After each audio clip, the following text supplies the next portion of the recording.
Muy buenos días, bienvenidos a un nuevo webinar con Meger. Feliz martes, muchísimas gracias por acompañarnos el día de hoy. Y el día de hoy estaremos hablando sobre medición de resistencia del sistema de puesta a tierra.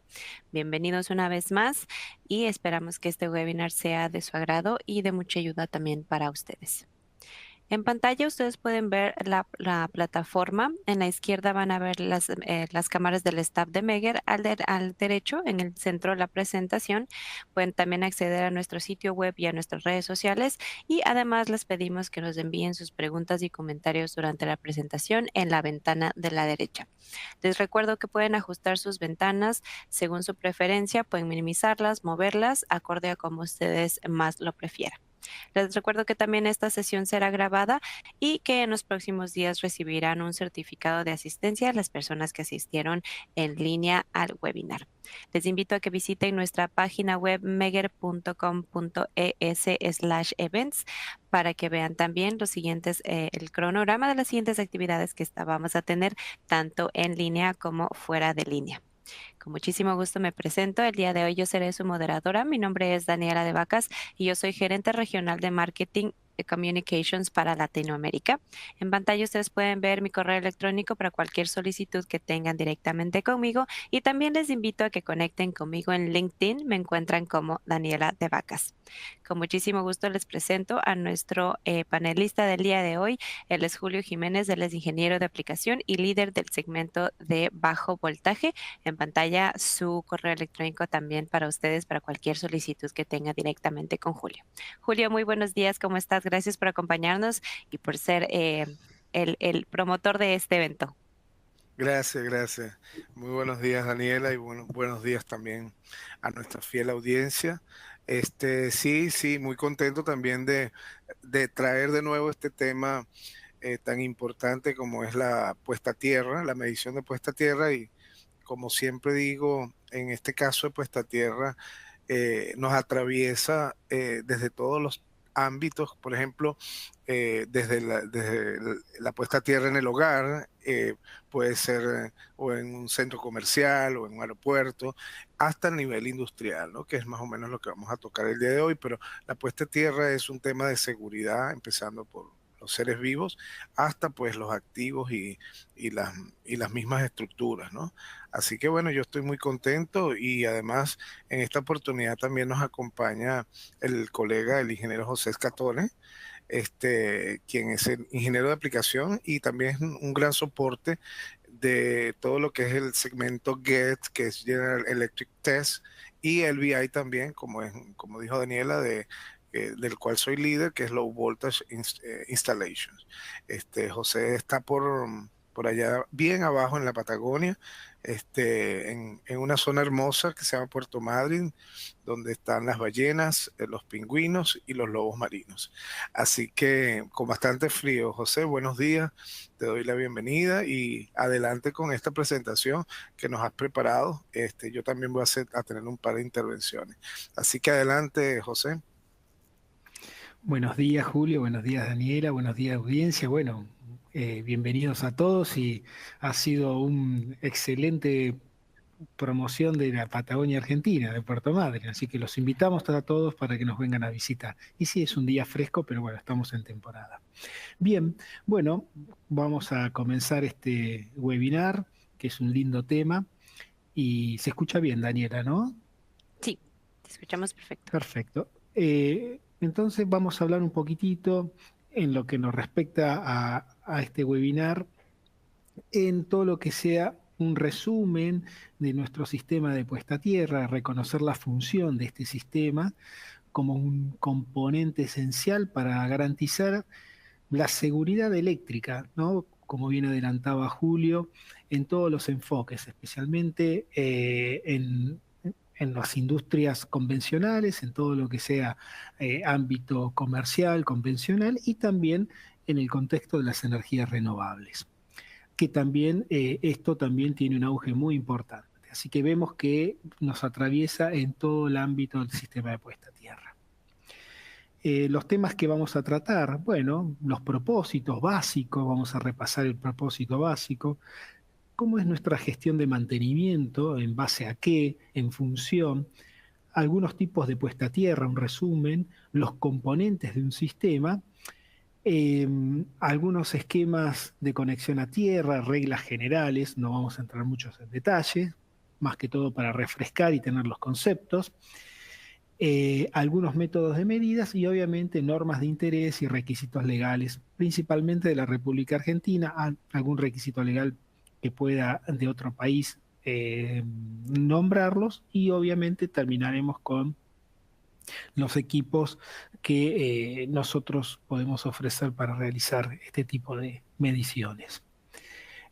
Bueno, entonces, si uno quiere, o para qué sirve el sistema de puesta a tierra, bueno, básicamente una de las reglas básicas es, nos tiene que garantizar, como decía Julio, es la seguridad de las personas. Ese es el primer fundamento de un sistema de puesta a tierra.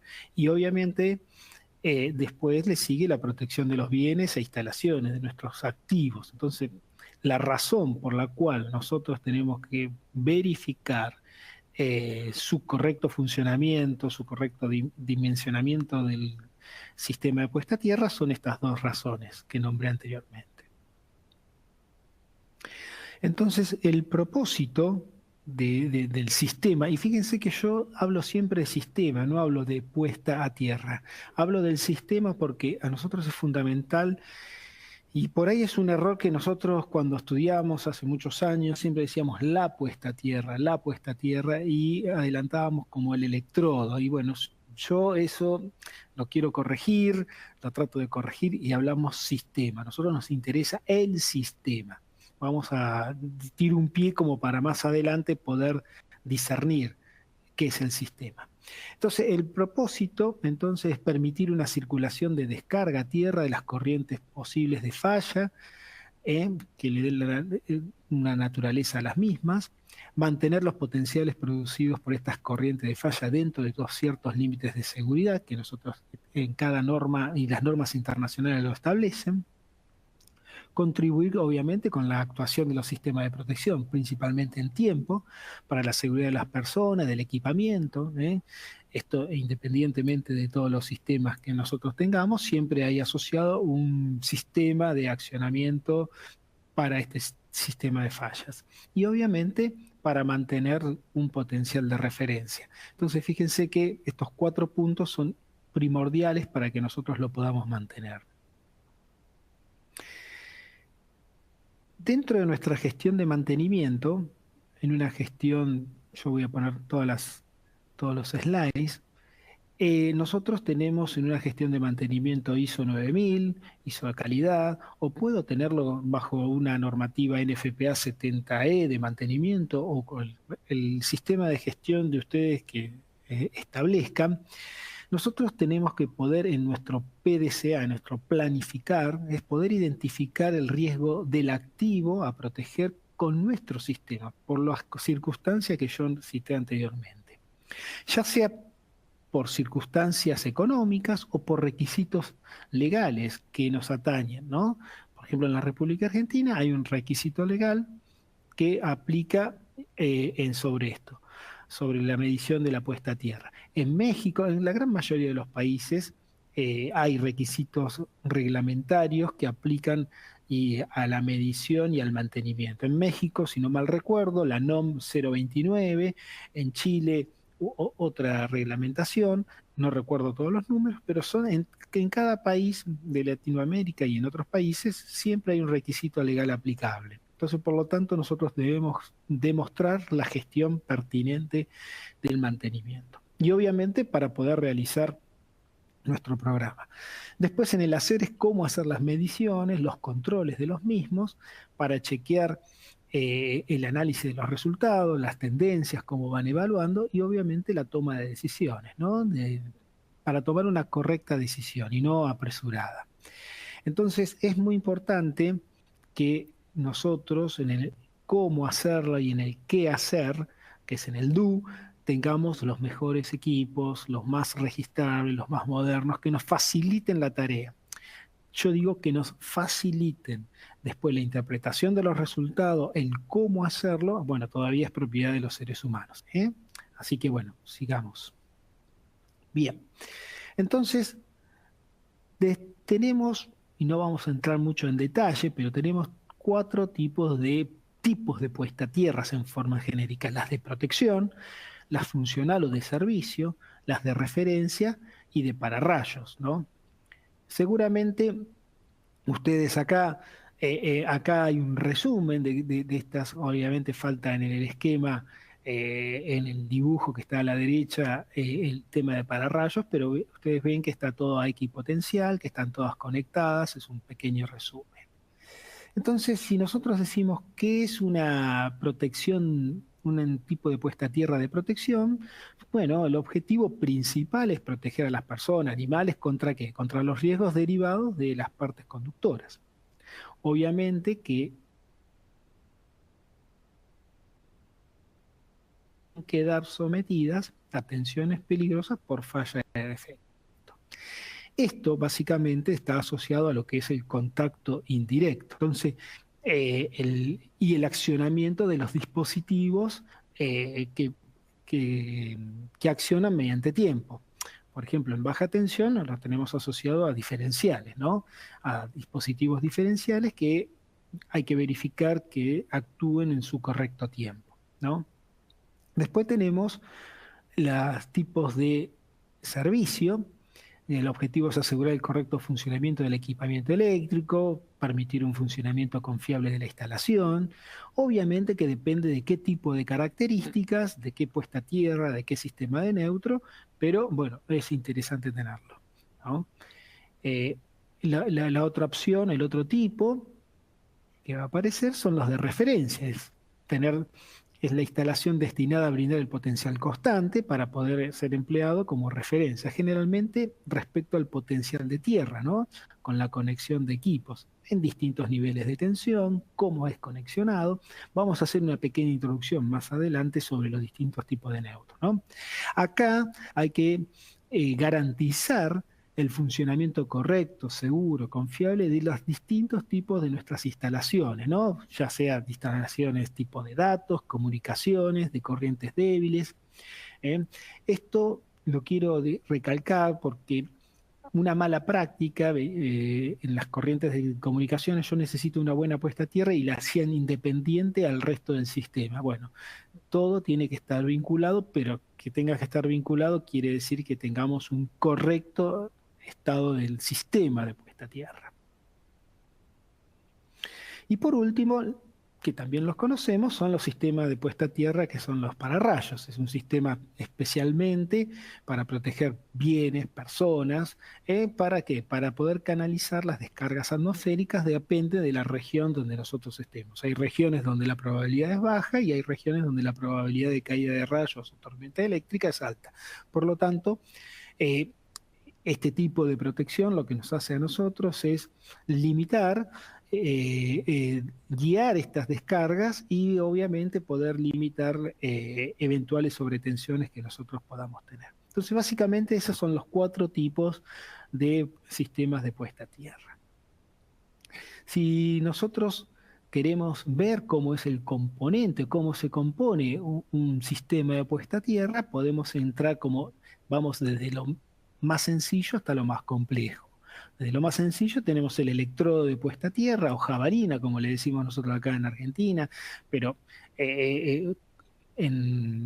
coloquialmente es electrodo de puesta a tierra, la toma a tierra, ¿no? El conductor de puesta a tierra y el borne principal de puesta a tierra. Acá vamos a ver entonces las figuras de lo que yo estoy nombrando, cómo fui ampliando, y esto es la parte más sencilla en una industria, en una instalación domiciliaria de una casa o en un departamento o en un local comercial pequeño.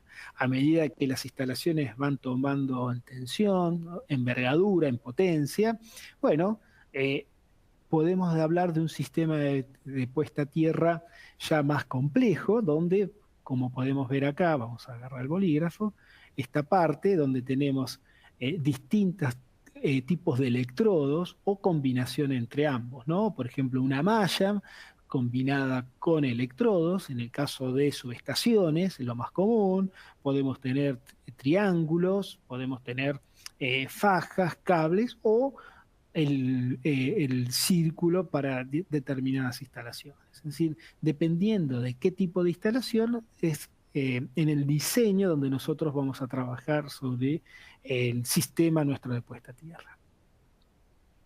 Entonces, por lo tanto, si vamos a un tema renovable y tocamos algo fundamental, que es el auge de estos tiempos, por ejemplo, en los parques eólicos tenemos un sistema que está de puesta a tierra de los aerogeneradores, está compuesto por la puesta a tierra de cada generador, el cable de enlace de cada generador y subestación y la malla de puesta a tierra de la subestación.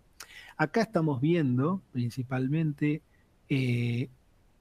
todo un diagrama unifilar y esta es como si fuera la parte del aerogenerador donde acá tengo los electrodos de puesta a tierra de cada aerogenerador que van unidos entre sí y que van enlazados hacia con la malla. Es decir, que toda la malla del sistema de puesta a tierra de la subestación con los generadores aerogeneradores, perdón, están vinculados entre sí.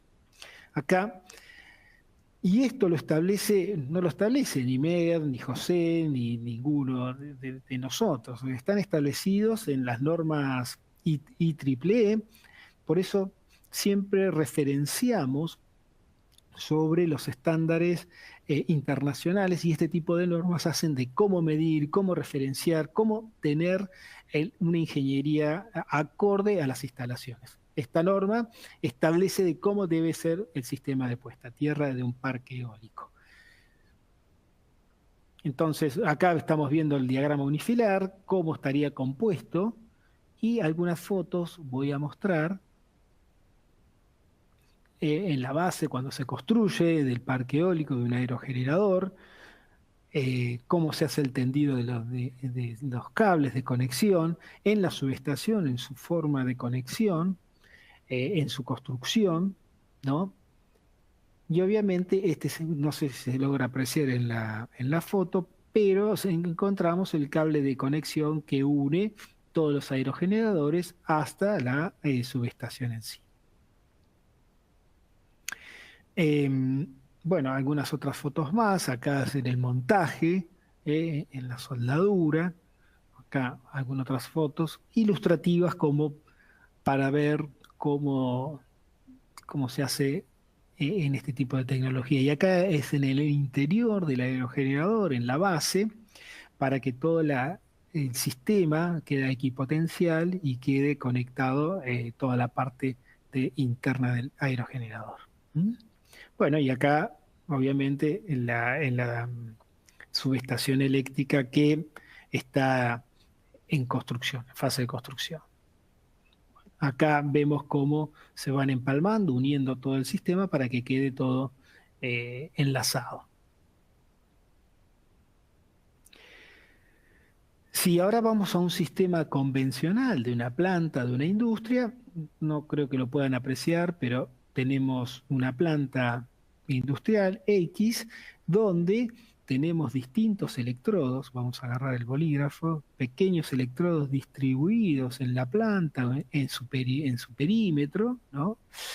Y obviamente no lo van a alcanzar a divisar, pero por aquí hay una subestación eléctrica, que esa subestación eléctrica tiene su malla, y esa malla tiene sus jabalinas o sus electrodos que están vinculadas al resto. Entonces, también vemos que acá el objetivo era mostrar que nuestro sistema de puesta a tierra, tanto en lo convencional como en las energías renovables, cumplen un rol fundamental y que hay combinación de acuerdo a nuestro sistema, ¿no? Acá, bueno, hay un diagrama de cómo debe ser el boceto de los electrodos, etcétera, ¿no?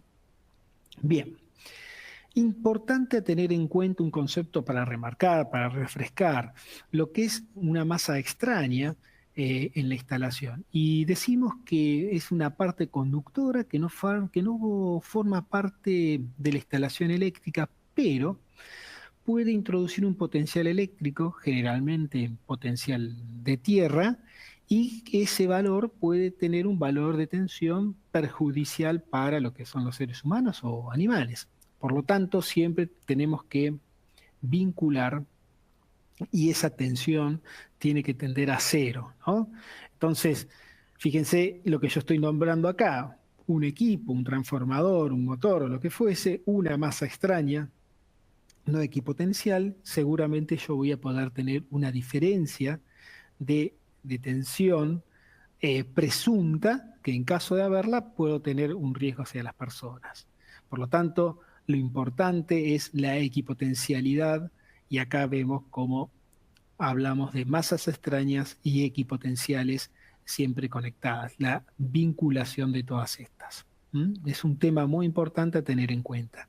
¿Y por qué hago esto? Porque esto en las instalaciones industriales, instalaciones de muchos años, o también en parques, cuando se modifican las instalaciones, eh, a veces no se tiene el cuidado de después dejar las puestas a tierras vinculadas, ¿no? Y bueno, y quedan a veces independientes, y eso no es correcto, por este motivo, uno de los motivos, ¿no? Después el otro tema a tener en cuenta son los distintos sistemas de neutro que nosotros nos podemos encontrar cuando nosotros vamos a hacer una cierta medición. Entonces, obviamente, los sistemas de neutro nos indican cómo se relacionan las tierras con respecto a las de los consumidores, las tierras de los generadores con respecto a lo de los consumidores. Entonces tenemos un esquema TT, TN e IT, es decir, tierra-tierra. La primera letra está referida al sistema de generación y la segunda letra al sistema de receptora de consumo. Entonces tenemos, en el caso, por ejemplo, en un esquema muy sencillo, en el caso tierra-tierra, fíjense que en la generación tenemos la tierra y en la parte receptora también tiene la tierra. Es decir, que nuestro circuito de presunto de circulación de corriente de falla se hace por esta parte, en la tierra. Cuando voy a un sistema TNS, bueno, acá prácticamente tenemos, como estoy nombrando en este sentido, la circulación de corriente de falla se hace mediante, como estoy señalando, por este cable. Solamente a título informativo que nosotros tenemos que tener en cuenta cómo son los sistemas. Y por último tenemos el sistema de neutro aislado, que bueno, cada sistema tiene su particularidad, sus ventajas y sus desventajas, y por eso nosotros es importante conocer estos tipos de sistema de neutro para saber qué valores puedo llegar nosotros a obtener. Bien, vamos a continuar. Entonces, en la República Argentina está básicamente prohibido la combinación del esquema de neutro TNC y TNC mixto, solamente están habilitados los sistemas de neutro TNS, es decir, el conductor de neutro y conductor de protección están separados, pero vinculados en los centros de estrellas. El IT y el TT son los que están habilitados en la República. Bien. De cualquier manera, independientemente cualquiera sea de los esquemas de conexión a neutro, las normas van a exigir estos 4 puntos que es importante. El primero es que cada masa esté conectada a una toma de la Tierra a través de un conductor de protección, es decir, que esté todo vinculado para tener esa equipotencialidad. El segundo es que las masas accesibles estén conectadas a la misma toma, es decir, que tengamos a todo el sistema. Después el tercer punto es un dispositivo de corte, y acá hay algún detalle que nosotros tengamos que tener. Esto principalmente está para baja tensión, no para alta. En baja tensión, dependiendo en qué sistema, tiene que tener un dispositivo de corte que abra ante los contactos indirectos, ¿no?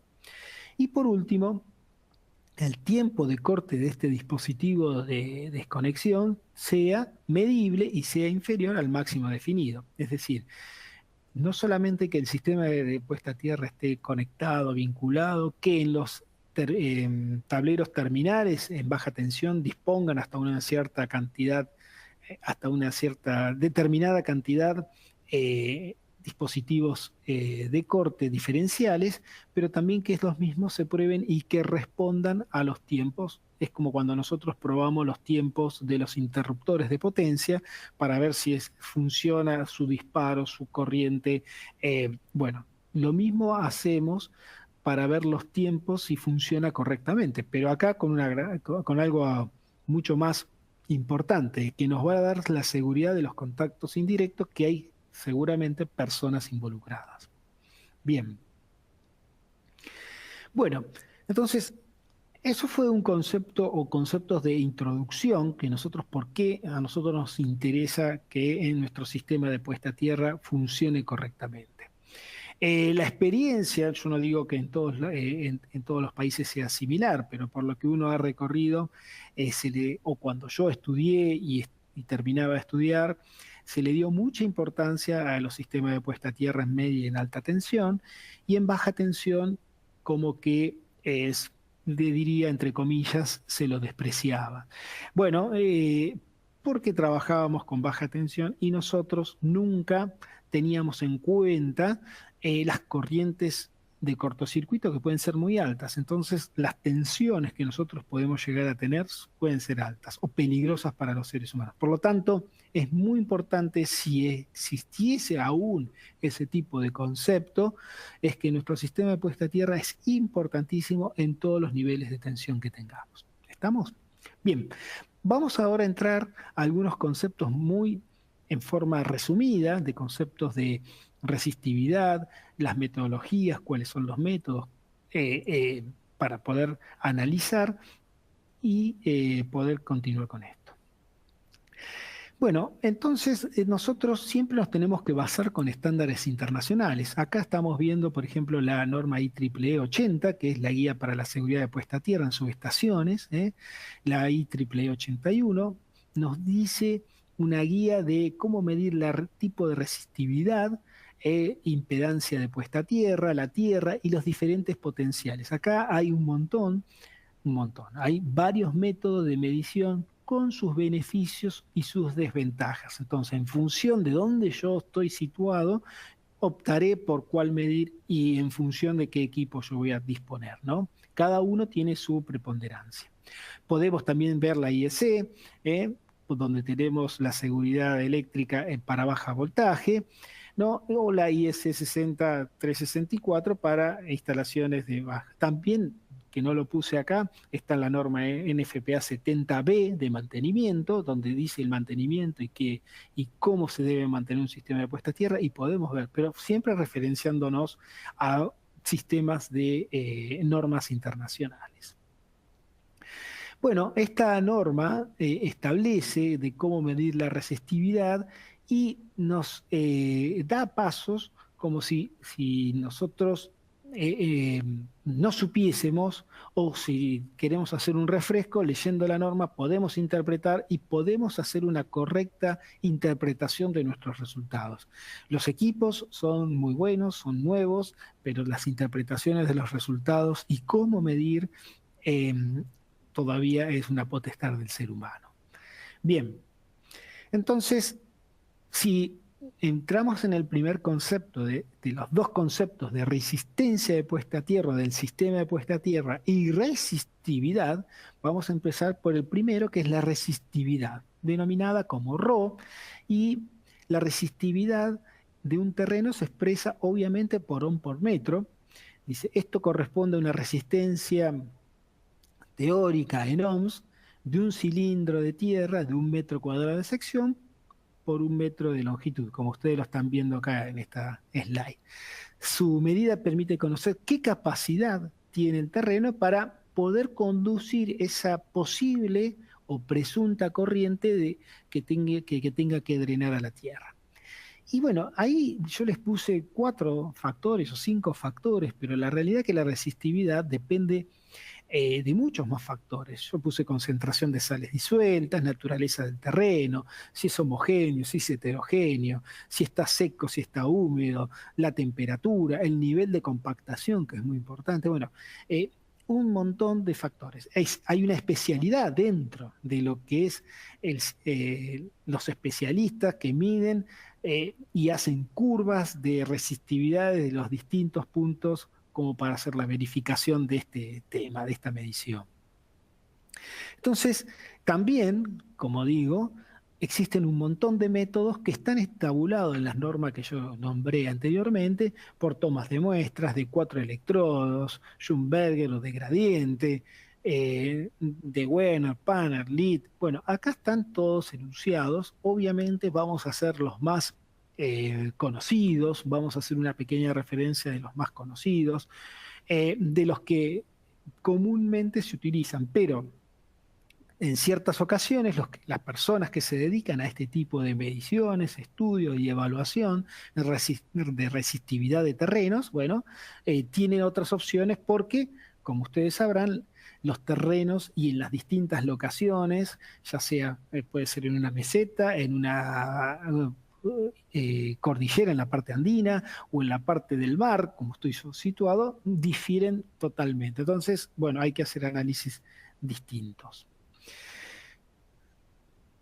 Los métodos más utilizados son los de 4 electrodos y que dentro de esos 4 electrodos tenemos el método Wenner y el método Schulberger, ¿no? Entonces, el método Wenner está apropiado para cuando son las estacas que vamos a ver en los próximos slides se colocan a una misma distancia y a una misma profundidad. Mientras el Schulberger también es apropiado ya con una diferencia de distancia entre ellas y diferencias de profundidades. Y también me sirve como para crear perfiles geológicos de los suelos, ¿no? Pero bueno, estos son con más detalles. El estudio de la resistividad del suelo implica para un estudio de ingeniería, para analizar cómo va a ser nuestra puesta a tierra y me va a servir para el diseño de puesta a tierra. Yo cuando voy después, hay otra parte, que es cuando yo voy a medir pues, el sistema de puesta a tierra, a ver cómo funciona el sistema de puesta a tierra. Pero cuando yo tengo que hacer el diseño de una malla, de un sistema, bueno, tengo que ver cómo es esta geología, esta resistividad de mi terreno. ¿Cómo es mi terreno? ¿Cómo, entre comillas, qué tal conductor es? Esto es lo que yo quiero ver en este sentido. Bien.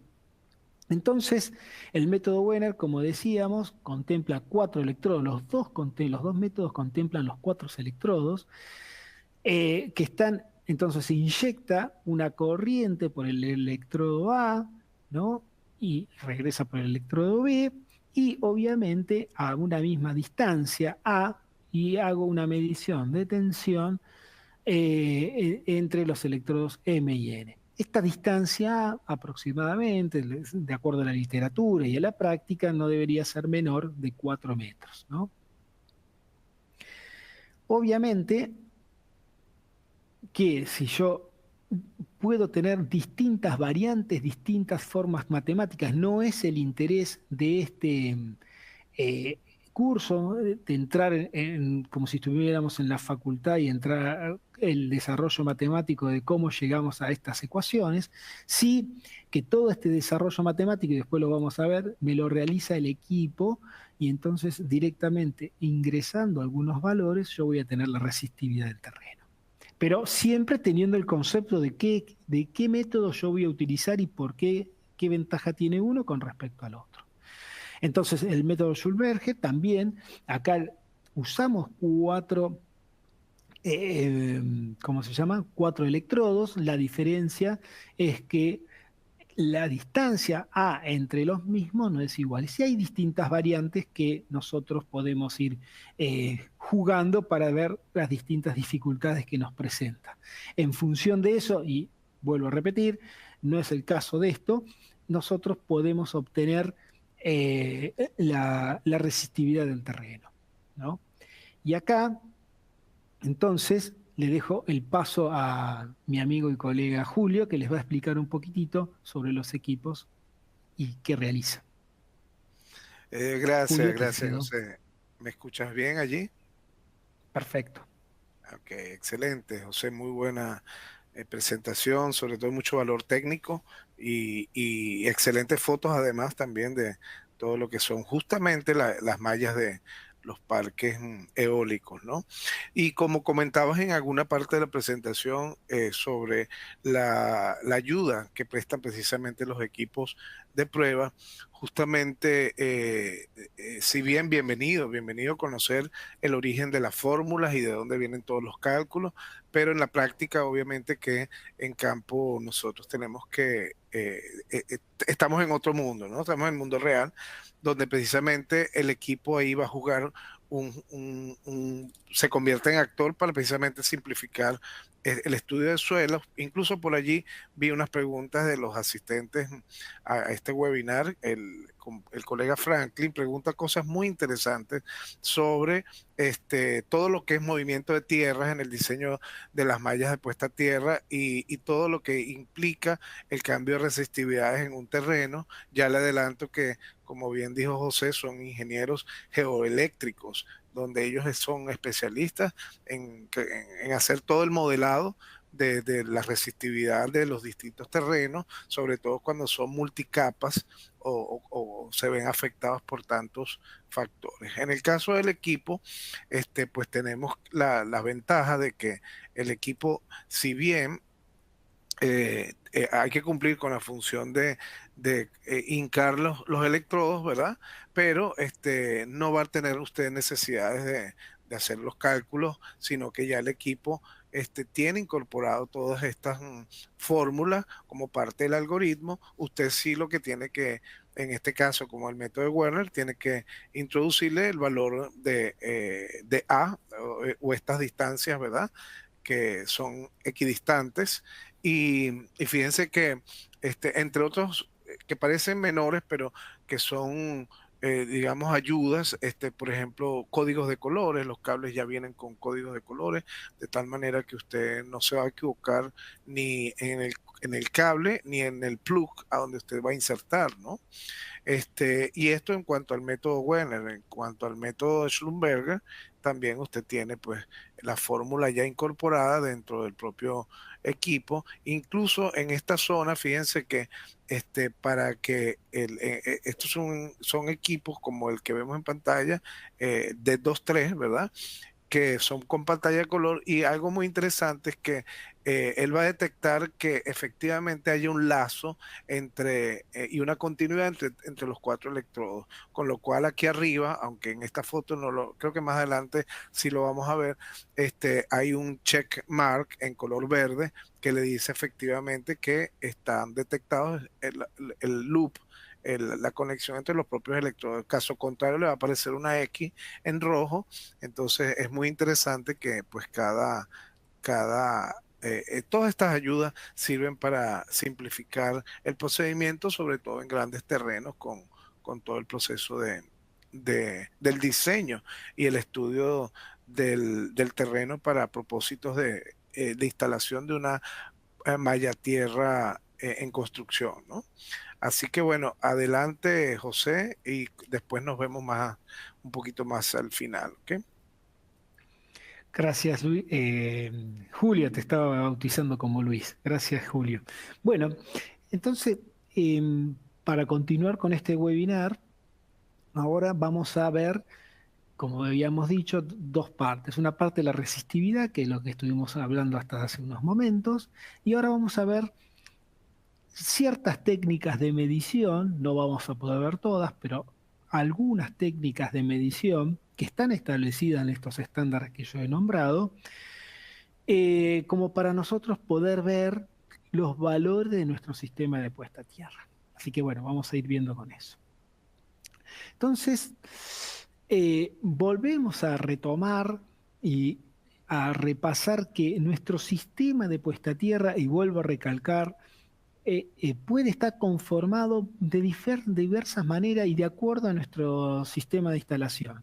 Entonces, yo quiero erradicar el concepto de el electrodo, la jabalina. Sí, eso es una instalación muy simple, domiciliaria, pero nosotros, el sistema de puesta a tierra de grandes usuarios, de grandes subestaciones, puede haber una combinación. Bueno, entonces en función de eso, o de grandes líneas, hay una combinación entre sí.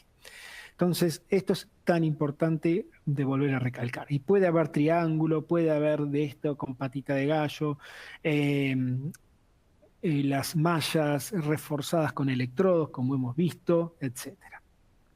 Bien, entonces vamos a introducirnos prácticamente nuevamente en lo que nos establece la norma. Y el primer método que nosotros podemos, o que conocemos, o que nos ha sido el que nos ha enseñado la primera vez, es el método de la caída de potencial.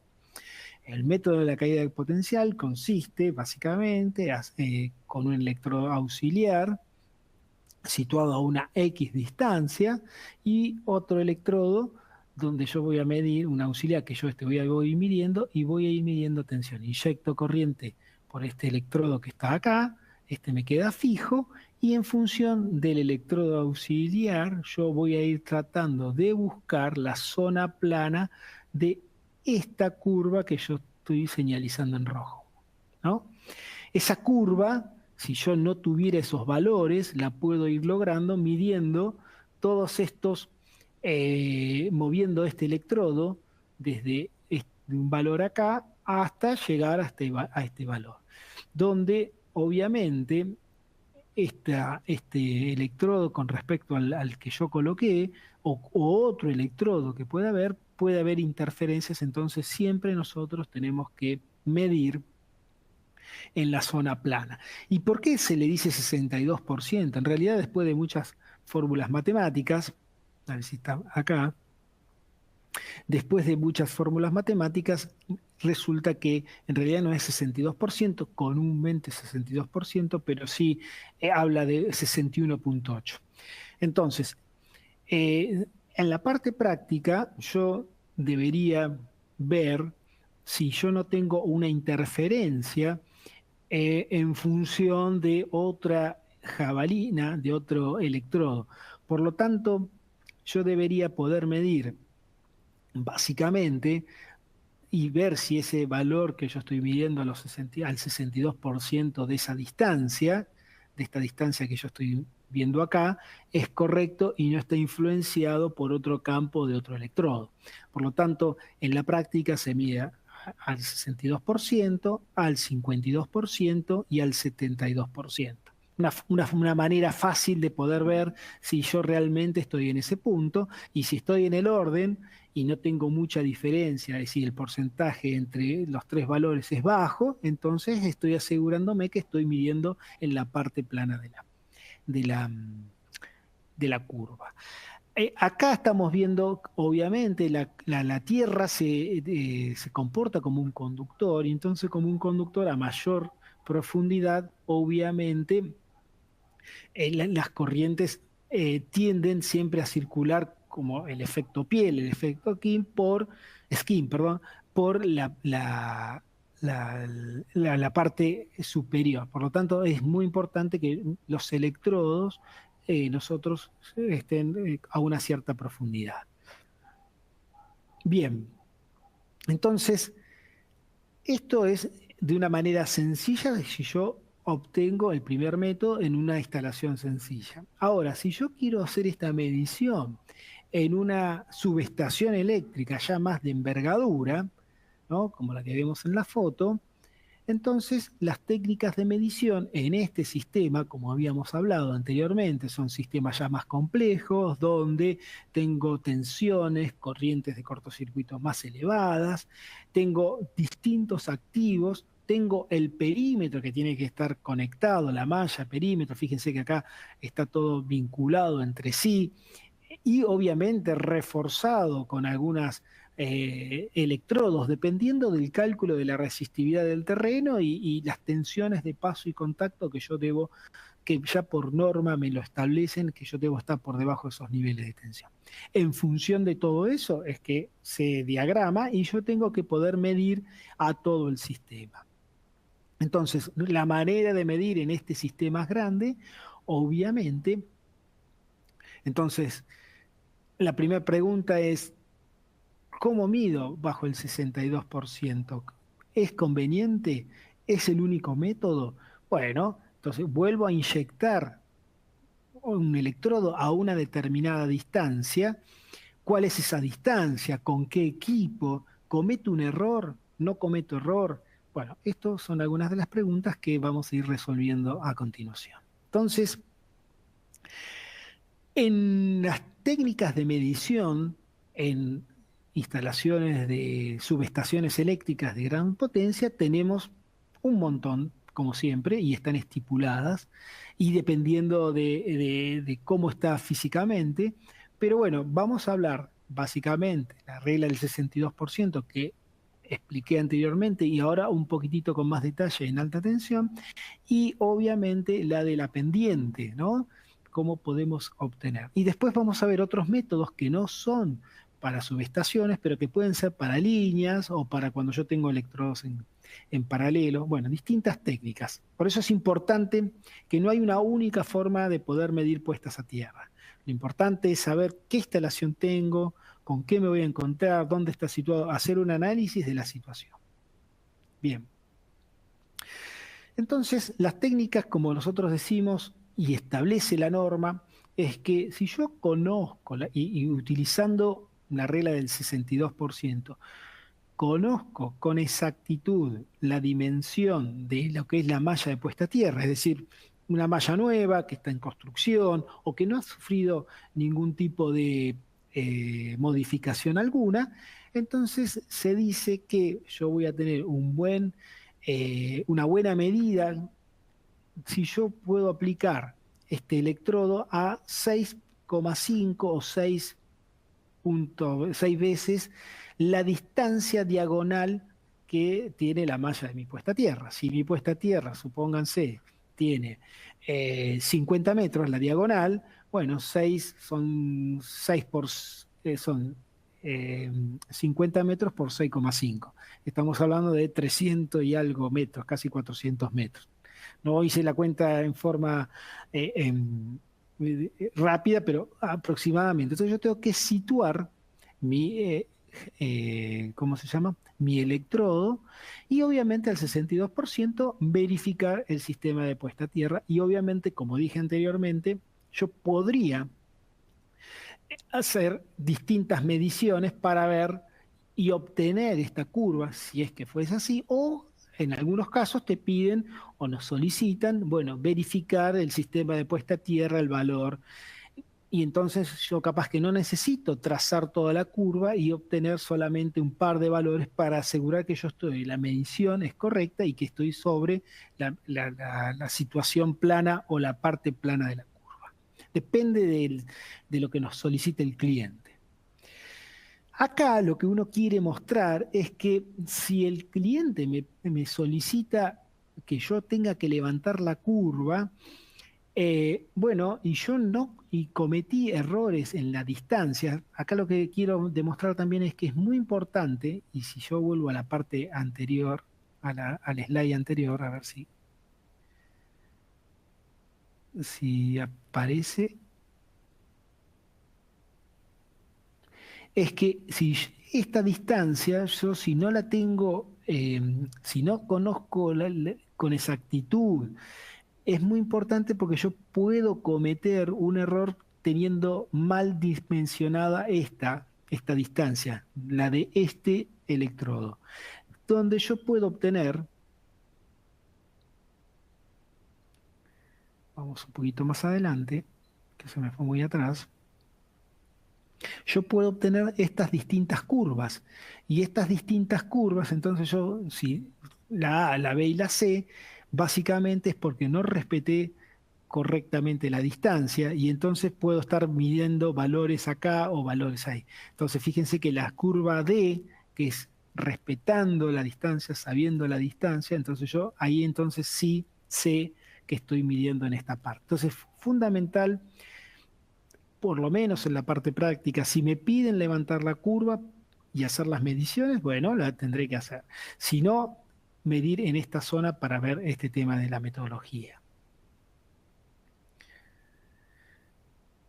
Algunas fotos de caída de potencial, bueno, estos son fotos puede haber bocetos internos, distancias largas, acá en distintos lugares, ¿no? Siempre con el equipo para poder medirlo. El otro método que me establece la norma son el método de la pendiente, ¿no? Entonces, el método de la pendiente que establece, vamos acá, la gran diferencia que tengo con respecto al método anterior, yo dije algo que si yo conozco con exactitud las distancias o la geometría de la malla. A veces puede pasar de que no conozca porque se modificó, porque no tengo los planos, porque la realidad es que sí, la malla está enterrada, por lo tanto, y bueno, calculo que sí, que sobresale 1 metro, 50 centímetros. Bueno, entonces mi aproximación es a ojo. Entonces, cuando uno no tiene con exactitud las dimensiones y la geometría de la malla, y entonces uno tiene que sí o sí utilizar este tipo de método que se llama método de la pendiente, donde me va a asegurar de que el error que yo pueda cometer es mínimo y es el correcto y es el método que así me aplica la norma. Entonces, por lo tanto, yo acá voy a realizar también aproximadamente entre 2 o 3 veces, podríamos decir 3 veces, la distancia de esta diagonal. Si esta diagonal mide, no sé, 30 metros, 3 veces serían 90 metros, coloco el electrodo aproximadamente, ¿no? Entre 2 o 3 veces. Uno dice 3 veces porque bueno, coloco, y si tengo la longitud acorde de cables, entonces yo después voy a ir tomando ciertos valores al 20%, al 40% y al 60% y al 62%. Con estos valores, vamos acá, que yo voy tomando, es decir, a esa distancia, 20, 40 y 60%, obviamente que este método no es un método que yo lo puedo hacer en campo, sí, yo necesito tomar esos valores, guardarlo y después ingresar y poder hacerlos un análisis en la oficina, con la notebook, en un contenedor y los valores que yo tomé en el campo los afecto y voy a tener el valor real de la puesta a tierra o del sistema de puesta a tierra. Entonces, fíjense que yo voy a tener distintos valores, desde R1, R2 y R3. R1 tomado en este punto, R2 tomado en este punto y R3 tomado en este punto. Se calcula este coeficiente mu, micro, y se entra a distintos tipos de tablas, que las voy a mostrar acá. Bueno, esto es un poco lo mismo, pero se ingresa a este tipo de tablas que trae la norma o que se pueden obtener y con el valor que yo calculé, ingreso y voy a tener este factor donde ese factor me va a dar la medición verdadera que yo tengo que colocar o la resistencia que yo medí. Entonces, fíjense que la metodología son similares, pero difieren un poco de los datos que yo tengo de la geometría de la malla de puesta a tierra y de qué condiciones yo tengo que realizar. ¿Mm? Bien. Otro método que está establecido en la norma es el método de pinzas, ¿no? Entonces, el método de pinzas, básicamente, como ustedes lo están viendo acá en el gráfico, se constan de 2 toroides, donde uno es un toroide que genera una tensión de entrada a un núcleo que induce una corriente de prueba permanente y constante de valor conocido, y el otro toroide es la que yo voy a, por tensión e inducción, voy a poder medir tensión. Entonces, en función de la ley de Ohm, yo puedo obtener la resistencia del sistema de puesta a tierra. Obviamente que este método tiene sus ventajas y sus desventajas y algunas cuestiones a que nosotros tenemos que tener en cuenta. No siempre es aplicable en todos tipos de instalaciones. Entonces, ¿dónde lo puedo aplicar? Bueno, básicamente este método de las pinzas es aplicable cuando yo tengo electrodos en paralelos. Básicamente, ¿en qué situaciones? Bueno, puede ser en este caso, donde yo tengo ciertos tipos de electrodos, ¿eh? Eh, cuando tengo una línea donde yo tengo varios electrodos, las pinzas, distintos modelos, puede haber dos pinzas, que hay modelos que tienen dos pinzas, o como en los equipos MER, que existe una sola pinza, pero que los toroides están unos contenidos sobre otro y que es una... pero están las dos opciones. A veces una sola pinza, su diámetro es mucho mayor y entonces hace que en ciertos lugares no la pueda colocar.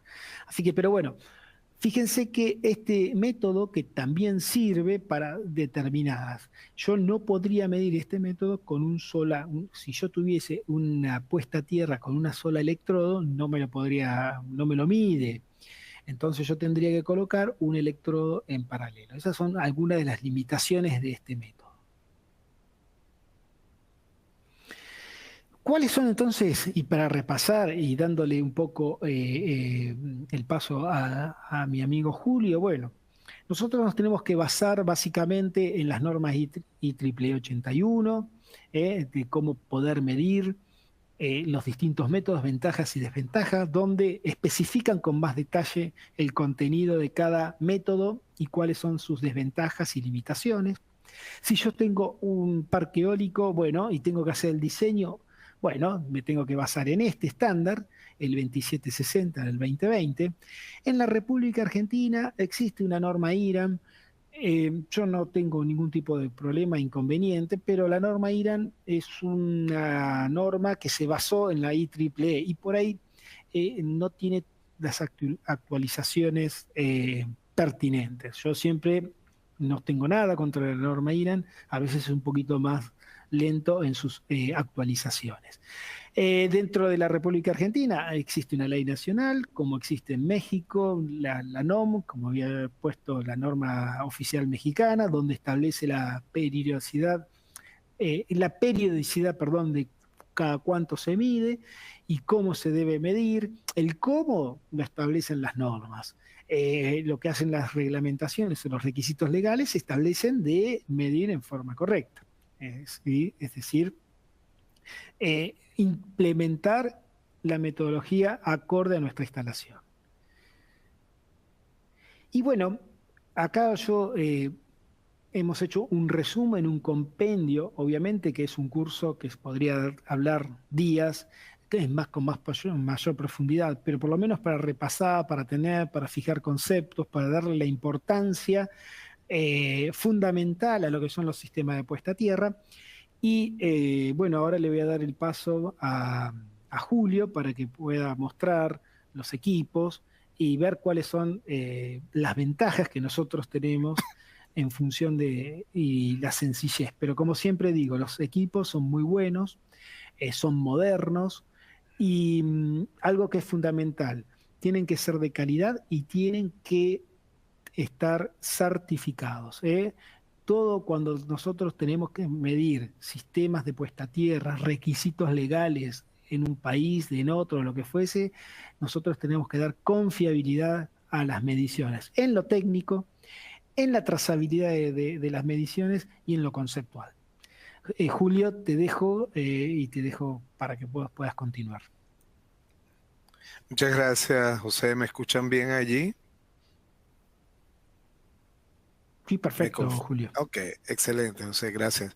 Gracias por la presentación y más que equipos de medición, incluso seguramente de aquí, de lo que vamos a presentar de aquí en más, algunas respuestas a tantas preguntas que nos hacen ahora mismo en este webinar en los asistentes.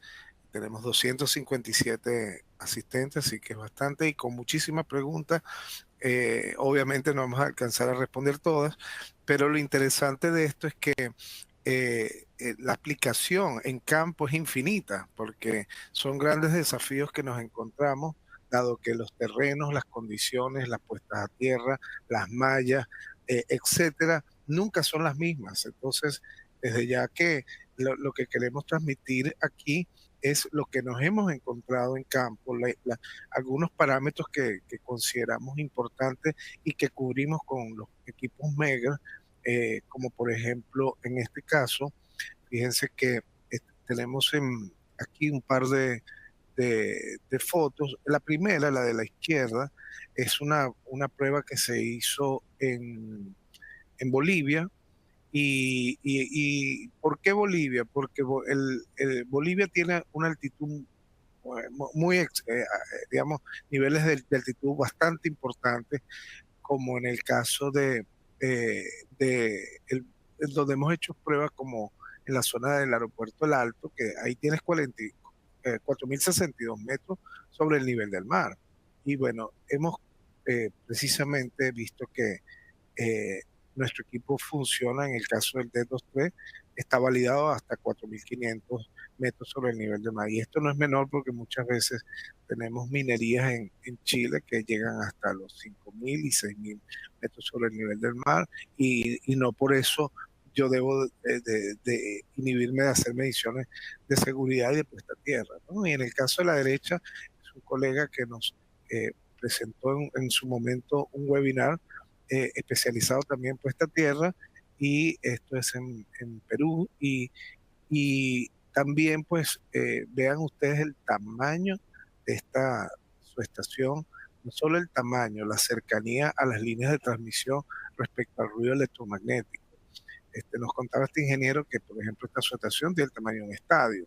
Entonces, si ustedes ven bajo los métodos que ha explicado el ingeniero Escatone, si yo me voy por el, pues el método de la caída de potencial o del 62%, yo tendría que utilizar el, el, eh, el 6,5 veces el diámetro de esa subestación. Eso es muchísimo en longitud, o incluso si me voy por el método el de la pendiente, pues ya sería de 2 a 3 veces el tamaño del diámetro, y aún así sigue siendo para una subestación de este tamaño todo un desafío en cuanto a distancia y a cables, lo que nos lleva a la siguiente foto, que esto es algo que en Megger tenemos algo que se llama el VOC o Voice of Customer, que es la voz de ustedes, de los clientes o del usuario final que se encuentran con estos desafíos de cables, ¿verdad?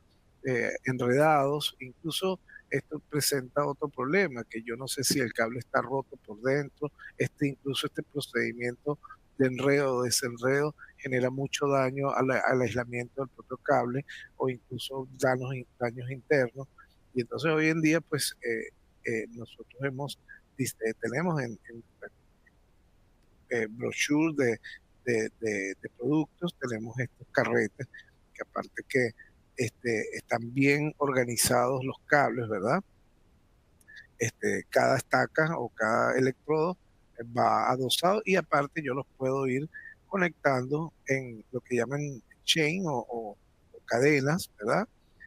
Y pues tengo muy ordenadamente algo que no va a hacer que pierda tiempo, y que pueda yo pues hacer toda la medición de manera segura, correcta y asertiva, ¿no? Em, Algo que incluso hay una pregunta en el chat de ustedes, de los asistentes, hablan sobre los postos de inspección. Y fíjense algo muy interesante, que es que aquí, en vez de pozo, se adosó la cabina o el gabinete de inspección, se adosó verticalmente a la pared. Y eso es una muy buena práctica, porque el hecho de que a veces en pozo, a nivel terreno, suelen ponerle cosas arriba, suelen incluso llegarlas a tapar. Entonces, la inspección suele ser un problema, y incluso dificulta la práctica, ¿no? Esto es una gran forma de evitar todo eso, ¿no? Este, bueno, aquí tenemos, bueno, justamente esta fue la medición que se hizo en el Alto, en el pleno aeropuerto del Alto, y se hicieron mediciones perfectamente, sin ningún problema. Y fíjense que nuestro gerente regional, Roberto Sartori, en el Salar de Uyuni, que también tiene unos 3.600 metros sobre el nivel del mar, y aquí fíjense algo muy interesante, que es que no solo la altura, aquí si bien es salino, que es un ambiente seco, digamos, los valores a medir son muy bajos, y aquí va a entrar algo importantísimo en que el equipo que usted elija tenga una buena precisión. Fíjese que ahí dio 0,215 ohms, estamos hablando de miliohms, entonces son valores muy bajos, que el equipo debe tener la capacidad de hacer la medición. Eh, entonces, bueno, particularmente en Meger tenemos un universo una paleta de telurímetros o telurómetros, como también lo llaman en algunos sitios. Particularmente este equipo, que es el D2T, pues tiene un IP54 de protección, es muy robusto, con batería, y una batería que puede incluso durar una semana midiendo, lo cual es muy bueno si es que usted quiere analizar el comportamiento de la puesta a tierra, incluso en el diseño. Y eventualmente, pues hay algo muy importante aquí, que es, si se fijan, usted puede eh, diseñar o determinar la tensión de prueba en vez de 50 voltios, 15 voltios. Y esto es no menor porque eso va a depender la potencia a la que usted está trabajando el equipo y la cantidad de corriente que va a ser circular. Esto tiene implicancias de seguridad. Si usted está en una zona donde hay vacas, por ejemplo, o incluso personas, usted debe tomar en cuenta que usted va a inyectar corriente en el terreno que puede generar algún choque de tensión de paso, ¿no? Que también hay una pregunta por allí sobre tensión de paso y contacto, creo que se va a responder durante esta parte.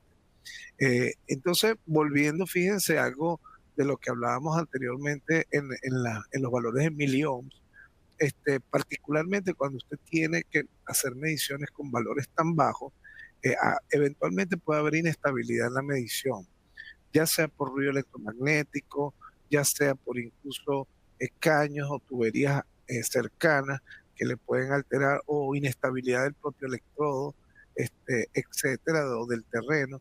Entonces estos equipos eh, tienen la posibilidad de tener una versión donde hacen un registro en curvas y van pues haciendo mediciones varias, suavizando precisamente la curva de medición, y al final le va a dar un promedio donde yo estoy a niveles de mucha más precisión del resultado. ¿Okay?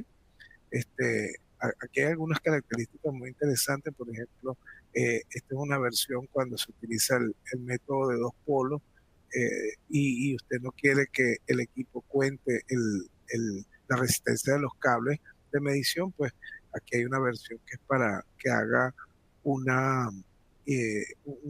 anulado de la resistencia de los propios cables. Y también muchas veces, muchas veces no, la señal es una señal cuadrada en continuo, pero que hace cambios de polaridad. Y esos cambios de polaridad tienen que ver precisamente para evadir las corrientes de fuga o corrientes de ruido, o que estén, o de transitorios que estén circulando por la zona de medición. Entonces, el que yo tenga esa polaridad, ese cambio de polaridad, me permite evadir precisamente esas corrientes que no quiero que se cuenten. Algo también que es interesante y que sirve mucho pues para el tema registros, ¿verdad? Reportes, a la final, porque incluso eh, todavía se utiliza, por supuesto, el papel, y uno va anotando, es una práctica desde siempre, pero también pues el papel se puede dañar, se borran, se mojan, etcétera, pero usted tiene la posibilidad pues de descargar los resultados en una memoria y descargarlos en nuestro software universal, que es el PowerDB, con el que manejamos la mayoría de los equipos, y solamente con descargar los datos, pues incluso usted llega a tener la, la famosa curva con su parte plana, incluso pues los valores individuales de cada medición, ¿no? Em, bueno, otra de las opciones que como accesorio, porque hablando precisamente de los desafíos que nos encontramos en campo, muchas veces en el caso particular de estos telurímetros vienen con uno de los accesorios muy útiles, una pinza donde yo puedo conectarla al propio telurímetro y medir corrientes de fuga si es que las hay, y, y, y me sirve, entonces ya estaría funcionando como perímetro. Pero la otra parte es que si yo en algún momento, por razones de seguridad, tenemos usuarios que seguramente algunos estarán en este webinar, donde no está permitido por temas de seguridad desconectar el morset o esta conexión de puesta a tierra de la instalación por un tema de seguridad. Entonces lo que se hace es que muchas veces esta pinza, en vez de colocarse ahí, se coloca aquí. Entonces se coloca luego del cable, ¿no? Entonces esa pinza va a registrar la corriente de prueba con la cual yo voy a medir la puesta a tierra, y la corriente que se va a ir para el resto del a ver, aquí el bolígrafo, la corriente que se va a ir para acá no va a estar implicada dentro de la medición, porque a mí no me interesa. Es muy probable que me dé un valor muy bajo cuando realmente no es lo correcto. La idea es que yo mida efectivamente este electrodo, ¿verdad? Y para eso entonces yo utilizo, y si tengo la imposibilidad de desconectar la puesta a tierra, tengo esta opción de utilizar la pinza, ¿no? Como para que tome en cuenta la corriente de prueba. Otra opción es cuando miles de casos, por ejemplo, si usted no tiene la posibilidad de utilizar el método de los 4 polos o de los 3 polos, eso significa que no tiene cómo hincar o colocar los electrodos, ¿verdad? Entonces, porque puede ser que sea, lo veo mucho en las preguntas, hormigón, cemento, asfalto. Bueno, usted tiene esta opción que sería con una segunda pista, entonces ya sería una pinza voltimétrica, ¿verdad? Donde usted va a inducir, entonces se llama el método inductivo de inducción, donde una va a inducir y la otra va a leer, y por cálculo va a hacer nos va a dar el valor de la resistencia, ¿no? De la resistencia puesta a tierra. Fíjense que a partir de esta aplicación surgió el diseño de una pinza, que incluso José lo mencionó antes, una pinza donde eh, como si uniéramos estos dos, y entonces ahora ya yo tengo los dos núcleos colocados, pegados, y uno inyecta y el otro lee. ¿Okay? Esta pinza trabaja a 1500 Hz, por lo cual no está dentro de norma, pero sí me sirve, por ejemplo, en los casos donde yo tengo, por ejemplo, una autopista, una ruta, y no tengo donde clavar precisamente los electrodos, aparte del trabajo de tener que hacerlo si tengo 100 postes, pues eso me va a demandar mucho tiempo. Yo puedo utilizar la pinza como pinza de referencia y hacer la medición en cada poste. Esto funciona con un par de reglas de oro. Una es que efectivamente tenga una ruta de cierre. Fíjense que hay cierres, ¿verdad? Se genera un loop, ¿verdad? Y para que pueda funcionar la lectura de la pinza. Esa es una regla. Y la otra pues sería eh, eh, aproximadamente tener un valor conocido de la, de la puesta a tierra que yo estoy leyendo. Por ejemplo, si aquí me da un valor de 18 ohms, y esta me da 25, 40 ohms, pues yo obviamente en este poste tengo que hacer una medición con el método clásico de los 3 polos o de los 3 electrones. Entonces, eso es más o menos. Este es otro caso donde yo no puedo hacer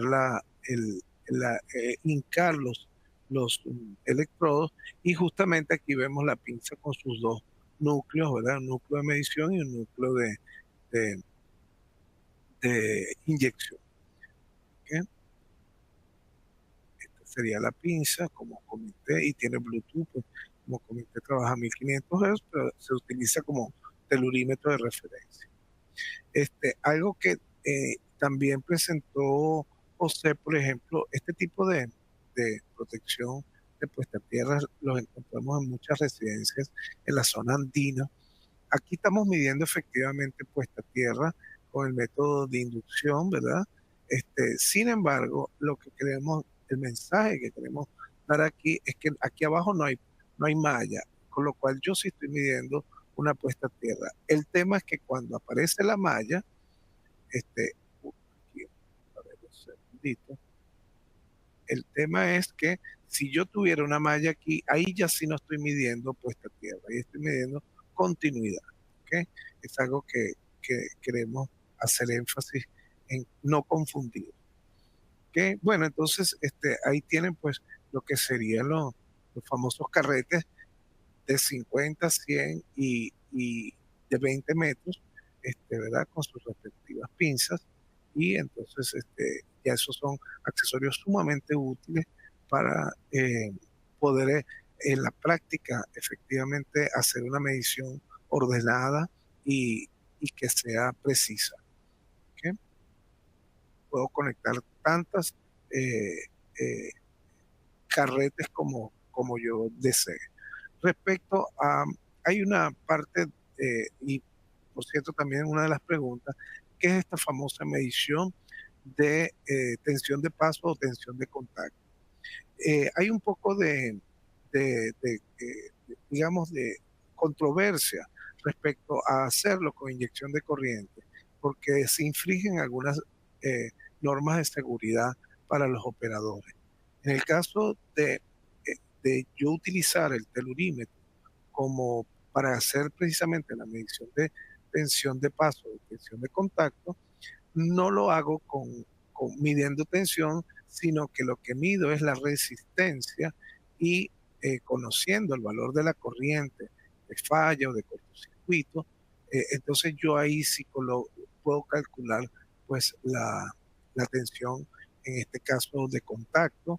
Por ejemplo, si hemos medido 1,32 ohms en la resistencia de contacto, ¿verdad? Que viene a ser esta que está aquí, y yo sabiendo que la corriente esperada o medida o exigida dentro del protocolo es de 200 amperes, entonces yo puedo decir perfectamente que la tensión de contacto es 264 voltios. Lo mismo para la tensión de paso. ¿Ok? Bueno, adelante Daniela, con esto yo termino mi parte. Quedamos atentos a tu presentación y a las preguntas. Gracias, Julio. Sí. Nada más recordarles que tenemos nuestro grupo de LinkedIn, Eventos con Meger Latam. Allí ustedes pueden ver todos nuestros nuevos eventos, seminarios, tanto presenciales como online, nuevos webinars, nuevas cosas que están pasando en la región. Todo pueden verlo allí. Ustedes van a ver actualizaciones constantemente en nuestro grupo de LinkedIn. Así que pueden unirse en LinkedIn, nos encuentran como Eventos con Meger Latam. También en nuestra página web les invitamos a que revisen nuestro calendario de eventos. La página web es meger.com/es/events. Y muchísimas gracias, Julio y José, por prepararnos de esta tan importante presentación. Les invito a que también conecten con nosotros en nuestras redes sociales. Nos encuentran como @megerlatam en Facebook, Instagram y YouTube. En YouTube también pueden ver ustedes diferentes videos sobre nuestros productos, prácticas en campo, etcétera. Entonces, nos encuentran como @megerlatam y además también si es que ustedes nos etiquetan en fotos, videos de ustedes en campo usando nuestros productos, nosotros muy gustosos los vamos a compartir con nuestra audiencia. Sin más, vamos a la ronda de preguntas. José, ¿me confirmas que estás listo? Perfecto, Daniela. Listo. Entonces, la primera pregunta que nos dicen aquí es, ¿qué equipo Megue recomienda o método aplicar cuando en la medición de puesta a tierra se presenta la condición que la subestación tenga áreas cubiertas de hormigón o concreto? Bueno, Esa ahí pregunta, lo que Julio eh, ya la respondió. claro, claro, claro, claro. Ay, perdón, sí. Sí. No, no, pero está perfecto, Está Daniela. perfecto Sí, porque Julio la respondió en su exactamente. explicación. Sí, sí, sí. El tema de adaptarse precisamente a las condiciones que nos presentan las, los desafíos en campo, ¿no? Y en este caso, por ejemplo, cuando se presentan estas puestas a tierra en cubiertas por hormigón o concreto, e incluso algo que me acabo de acordar, dicho sea de paso, les recomiendo que descarguen nuestras guías técnicas, que tenemos guías para todo, en este caso de puesta a tierra. Allí se menciona incluso una técnica que se llama lazy rod o electrodo flojo o vago, que muchas veces no tienes donde clavar el electrodo, pero tampoco tienes la pinza. Entonces muchas veces se utiliza una esponja mojada en el propio, en el propio concreto o hormigón, y ahí se coloca el electrodo. Incluso esa agua se utiliza con agua salina. Eso es una práctica que incluso está dentro de la propia guía de pruebas. Pero bueno, caso contrario, si usted tiene la pinza o tiene las dos pinzas y el telurímetro clásico, ¿verdad? De los métodos de 3 y 4 polos, usted puede perfectamente utilizar la medición por inducción. ¿Ok? Entonces, adelante con la siguiente pregunta. Perfecto, gracias Julio. La siguiente pregunta es para ti, José. Para el caso de la medición de resistencia de puesta a tierra de una malla reticulada grande, ¿dónde debería conectarse el punto de inyección de corriente? ¿Debería ser al centro de la malla? Bueno, ahí es un tema importante a tener en cuenta. Eh, por lo general, cuando uno va a hacer una medición de puesta a tierra, puede ser de que la instalación esté en funcionamiento. Por lo tanto, si la instalación está en funcionamiento, yo podría tomar un lugar donde no tenga el riesgo en una subestación eléctrica, contactos, descargas, etcétera. Y el error que yo voy a tener no va a ser eh, elevado, ¿no? Puede ser sobre un vértice, sobre un lugar seguro, más que todo para el operador y el equipo. Si la instalación, porque se está haciendo un mantenimiento o se está efectuando, bueno, es independiente, entonces ahí sí yo podría tomar valor dentro de la malla. De cualquier manera, hay subestaciones que en ciertos periodos se realiza un mantenimiento y esa es una buena medida de poder ver la continuidad es decir, de ver la continuidad de todos los puntos dentro de la malla, como mostraba eh, Julio con el tema de las dos pinzas. Pero la resistencia no se comete gran porcentaje de error tomándola del centro o de un lugar cercano a un transformador o al transformador de servicios auxiliares, que si yo lo estoy tomando de un punto sobre uno de los vértices, ¿no? Siempre y cuando esté dentro de la malla, ¿no? Que el punto que yo tenga que tomar como referencia sea un punto referido a la malla. Ahí lo que hay que tener en cuenta también es el riesgo eléctrico, el riesgo que nosotros del operador de estar ahí tomando mediciones, ¿no? Perfecto. Gracias, José. Nuestra siguiente pregunta para ti, Julio. ¿Con este equipo sirve tanto para medir la resistividad del terreno para diseño del SPAT y luego para medir el SPAT ya construido o existente? Claro, claro, claro, sí. De hecho, ha sido el viaje que hemos tenido en el día de hoy con este webinar, en el diseño, en la parte inicial de la presentación de José, hablaba de precisamente la medición de resistividad por el método de Wenner o de Schlumberger, y tiene algo muy importante que tiene los equipos que tienen que tener una muy buena precisión. En el caso del D23 tiene 0,5% de precisión y tiene esa función que es graficar los valores de tal manera que yo pueda ir obteniendo valores precisos en función de un average o un promedio de varias mediciones, ¿verdad? Porque precisamente en la precisión de esa medición es donde yo voy a basarme en la construcción de la propia malla tierra, ¿verdad? De la malla del sistema de puesta a tierra. Y bueno, obviamente luego para medir es muy intuitivo porque a través de una perilla tú te mudas de la función de resistividad que está asignada con el símbolo de la letra griega Rho. Ahí sí te puedes mudar entonces a todo lo que son medición donde está también asignada con el símbolo ohm y vas a tener pues todas las técnicas posibles.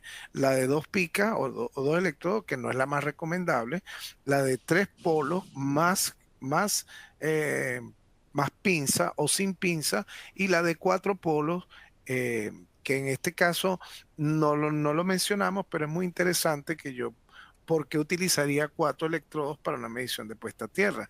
Es entendible para una resistividad, pero para la puesta a tierra, muchas veces se hace un puente en los dos primeros electrodos, no, se hace un puente y se hace una inyección individual de corriente al propio electrodo bajo prueba.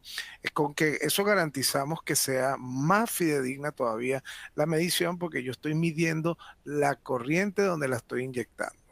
Entonces es un universo de posibilidades. Ahí está la expertise del usuario, y lo que hace el equipo es que le pone de manera intuitiva los diferentes métodos, técnicas y por supuesto la precisión. ¿Okay? Adelante, Daniela.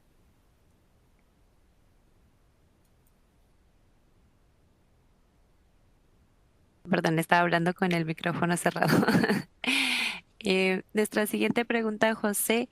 ¿Qué normativa me indica las condiciones de referencia que tengo que tomar en cuenta para poder realizar las mediciones de la resistividad? La IEEE, bueno, las condiciones en realidad la norma establece a tener en cuenta qué tipo de condiciones a tener. Establece que varía la resistividad, ¿no? Ahora, si usted va y mide un día y puede medir al otro día y puede cambiar, porque cambia la situación climática. Entonces, en un proyecto siempre se trata, por eso se hace un estudio y se trata de buscar la peor condición. ¿Qué significa? Que por ejemplo, en un lugar que esté seco, que llueva, se hace la medición de resistividad cuando no llueve, entonces se busca la peor condición del terreno y en función de esos valores de resistividad se calcula la malla y la malla para después poder tener el valor de resistencia de puesta a tierra adecuado. Entonces se hace un estudio, también se hace un estudio geológico, se hace un estudio de las distintas capas del suelo y se busca la peor situación.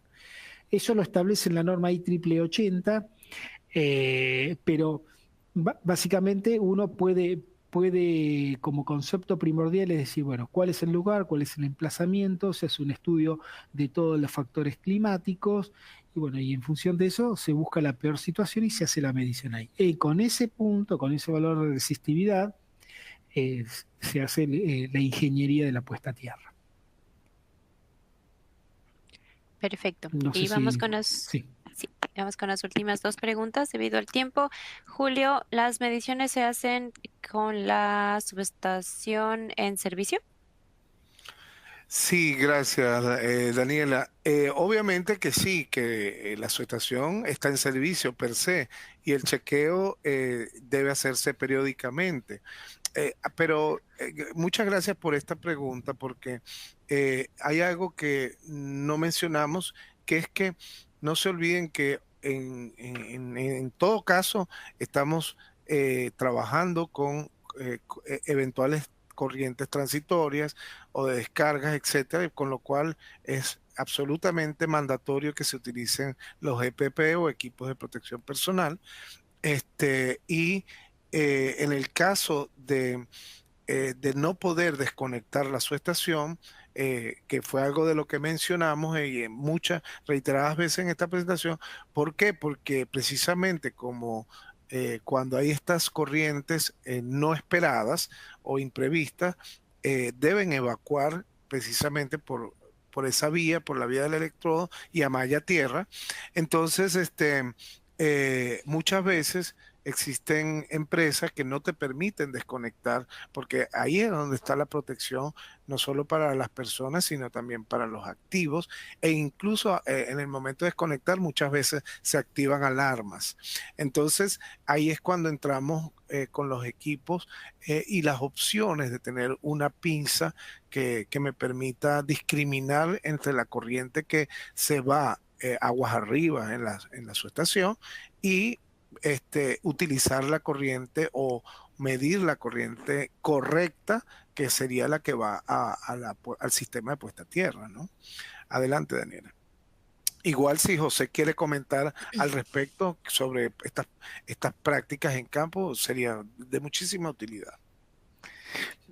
Bueno, creo que has hecho un muy buen resumen y no mucho más. Sí, hay que siempre, como digo, cuando uno va a hacer este tipo de mediciones, principalmente en subestaciones, en instalaciones eléctricas grandes, el concepto de riesgo eléctrico lo tiene que tener bien claro en todo sentido. Contacto directo, indirecto y posibles arcos. Entonces, y a medida que nosotros los niveles de tensión aumentan, niveles de tensión de la instalación en la cual yo estoy haciendo la medición, obviamente los riesgos aumentan. Por lo tanto, las medidas de control tienen que estar planificadas y, como siempre digo, no tenemos margen al error. Cuando nosotros trabajamos en media tensión, en alta tensión, no hay, y en baja también, no tenemos margen al error. Y es fundamental cumplir con los procedimientos de seguridad. Esto es más que todo recalcando, ¿no? Que nosotros, el operador que va, o nosotros mismos que vamos a hacer las mediciones, somos lo más importante. Después viene el equipo Megra, aunque son importantes también, pero la vida no se puede negociar. Perfecto, gracias, José. Y nuestra última pregunta para ti, José. ¿A cuánta profundidad se debe enterrar la pica para garantizar resultados confiables? La del instrumento, bueno, a ver, uno lo puede, no hay una medida, depende del, yo les quiero decir que depende también del suelo, ¿no? Hay suelos que son rocosos, que son muy difíciles de, bueno, de poder hacer una perforación y bueno, hasta donde uno pudiera, pero cuanto mayor profundidad tenga, mejor. Las picas tienen una determinada longitud, por lo tanto, nosotros se garantiza y cometer el menor error posible de poder insertarla en su totalidad, de la longitud de la pica a la cual yo estoy, que me viene del instrumento, de estándar, ¿no? Si yo lo puedo introducir todo, mejor. En ciertas mediciones me va a parecer, si no me deja, que no está, no está del todo introducida la pica, entonces cometo un error de inserción, ¿no? Perfecto, muchísimas Posiblemente gracias. porque no la coloqué bien, no lo coloqué Ese, correctamente, ese. entonces el mismo instrumento me advierte que esa medición estoy cometiendo error operativo de inserción de pica. Es correcto. Efectivamente, en pantalla le va a aparecer el mark en verde, como lo comenté, o el tilde, o una Claro. cruz en roja donde dice, bueno, no es que no está hincada bien, no está clavada bien la estaca o el electrodo, sino que no hay lazo con los otros electrodos. Entonces, ahí eso es una parte intuitiva del propio equipo que lo ayuda y es una buena ayuda. Entonces, adelante, gracias. Perfecto. Muchísimas gracias a ambos. Gracias, José, por prepararnos esta presentación. Muy buena explicación la que nos diste. A nuestra audiencia también muchísimas gracias por acompañarnos. Al final van ustedes a tener una encuesta y en la encuesta ustedes nos pueden indicar si desean una copia del PDF de la presentación, si desean también contactarse directamente con nosotros para demostraciones, para cotizaciones o para pedir más información específica sobre algún equipo. Así que por favor, si les pedimos si nos ayudan llenando esta encuesta, también nos ayuda a saber qué temas son de interés para ustedes y qué temas pudiéramos mejorar para nuestros próximos webinars. Yo de mi parte me despido. Muchísimas gracias a todos por estar aquí presentes. Gracias, José, y gracias, Julio. Muchas Gracias, Daniela, gracias. gracias, Audide, y gracias, Julio. Muchas gracias, José, Daniela, y sobre todo a la audiencia. Gracias por tomarse esta hora y media de asistir a estos webinars que nos interesa pues compartir información técnica y una vez más recordarles, descarguen las guías hay guías de todos tipos para prueba de su estación, en este caso para puesta a tierra, que son de mucha utilidad. Gracias, Daniela, por todo tu soporte desde Estados Unidos. Gracias, chicos. Voy a proceder a cerrar la sesión. Una buena tarde y una bonita semana. Hasta luego.